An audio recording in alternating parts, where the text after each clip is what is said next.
முதல்வர் அவர்கள் பேசுகிற பில்டப்பான டைலாக் எல்லாம் பார்க்கும்போது எனக்கு ஒரே காமெடியாகுது அப்படின்ற மாதிரி கிண்டல் செஞ்சிருக்காரு ஒருத்தர். யாரு? எதிர்கட்சி தலைவர் எடப்பாடி பழனிசாமி அவர்கள். அவர் தான் இப்போ அவர் மதுரையில் பிரச்சாரம் பண்ணுறாரு. பிரச்சாரம் பண்ணும்போது அவர் என்ன சொல்கிறாருன்னா, நான் பிரச்சாரம் பண்ணிட்டு ஓய்வு எடுக்கிறதுக்காக ஹோட்டலில் ரூம் போட்டிருந்தேன். அப்போ டிவி பார்க்கல முதல்வர் நிறைய வீரவசனம்லாம் பேசியிருந்தார் டிவியில். அதெல்லாம் பார்க்கும்போது எனக்கு வடிவேல் காமெடி ஒன்று ஞாபகத்துக்கு வந்துச்சு, சுந்தர்சி நடித்த படத்துலேருந்து அப்படின்னு. ஏன்னா சுந்தர்சி வேட்பாளராக நிற்கிறார் கூட்டணி கட்சியில். அந்த மாதிரி அவர் அங்கே நிற்கிறாருன்னா அவரோட அப்படி லைட்டாக அப்படி சிங்க் பண்ணி அப்படி பேசியிருக்காரு. ஏன் அப்படின்னா வெறும் வீரவசனம் தான் பேசுகிறாரு, மதுரை பக்கமே உங்களால் வர முடியாதுல்ல அப்படின்ற மாதிரி குத்தி காட்டியிருக்காரு எடப்பாடி பழனிசாமி அவர்கள். ஹோட்டல்ல தங்கி இருந்தேன். அப்ப திரு ஸ்டாலின் அவர்கள் தொலைக்காட்சியில ஒரு செய்திய பார்த்தேன். திரு ஸ்டாலின் அவர்கள் பேசிய ஒரு செய்தியை பார்த்தேன். அதுல மிகப்பெரிய வீர வசனம் போல பேசினார். அப்பொழுது என்னுடைய மனதுக்கு ஒரு திரைப்படத்தில் வந்த நகைச்சுவை காட்சி என் மனதில் தென்பட்டது. அதுவும் நமது புதிய நீதி கட்சி வேட்பாளர் மரியாதைக்குரிய சகோதரர் சுந்தர் சி நடித்த படம் திரைப்படம். அதுல திரு சுந்தர் சி அவர்களும் திரைப்பட நகைச்சுவை நடிகர் திரு வடிவேல் அவர்களும் நகைச்சுவையா அதுல காட்சி இடம்பெற்றது. அந்த காட்சியை எல்லாம் பில்டப் என காலை பிடிச்சு கெஞ்சுவார். அப்படித்தான் திரு ஸ்டாலினுடைய நிலை பரிதாபமா இருக்குது. அது ஸ்டாலின் அவர்கள் ஒரு டம்மி பீஸ்.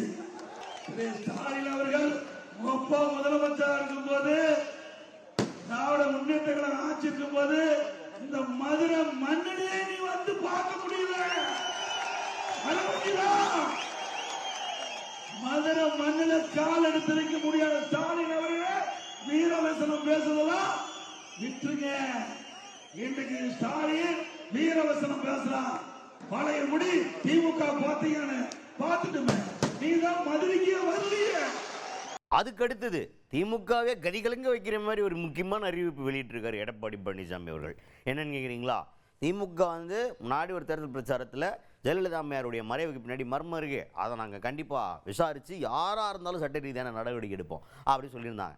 அதுக்கப்புறம் இந்த 5 ஆண்டுகளில் தமிழ்நாட்டை ஃபாலோ பண்ணுறதே பெரிய வேலையாக இருக்குப்பா, அதை வேறு எங்கிட்டு ஃபாலோ பண்ணுறதுன்ற மாதிரி அது இன்னும் முன்னெடுக்கவே இல்லை. அப்படி போய்கிட்டு இருக்கு. இப்போ இவர் என்ன சொல்கிறாரா, நீங்கள் மறந்துட்டீங்க, ஆனால் நான் இன்னைக்கு சொல்கிறேன், முன்னாள் முதல்வர் கலைஞர் அவர்களை வீட்டு சிறை வச்சதாக ஒரு செய்தி வந்துக்கிட்டு இருக்கு. அதை விசாரித்து உண்மைத்தன்மை என்று புரிந்து கொண்டு யாராக இருந்தாலும் நாங்கள் சட்ட ரீதியான நடவடிக்கை எடுப்போம் அப்படின்னு பயங்கர அச்சுறுத்துற மாதிரி ஒரு தேர்தல் அறிக்கை ஒன்று வெளியிட்டிருக்கிறாரு எடப்பாடி பழனிசாமி அவர்கள். எனக்கு ஞாபகம் சரியாக இருந்தால் திராவிட முன்னேற்ற கழக தேர்தல் அறிவிப்பு 22 அதுல நீங்க என்ன சொல்லியிருக்கிறீங்க? முன்னாள் முதலமைச்சர் மாண்புமிகு அம்மா பேரை குறிப்பிட்டு அவர் மரணத்துல மர்மம் இருக்குது, அந்த மரணத்தை விசாரிக்கப்படும், யாராக இருந்தாலும் எப்பேற்பட்டவராக இருந்தாலும் விசாரணைக்கு உட்படுத்தப்படுவார், அது உண்மைதான் நடவடிக்கை எடுக்கப்படுவார்.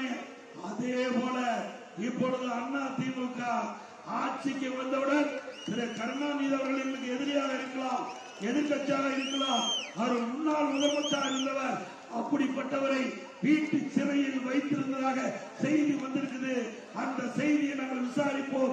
விசாரணையில் உண்மை இருந்தால் எப்பேற்பட்டவர் எந்த பதவியில் இருந்தாலும் சட்ட ரீதியாக நடவடிக்கை எடுக்கப்படும்.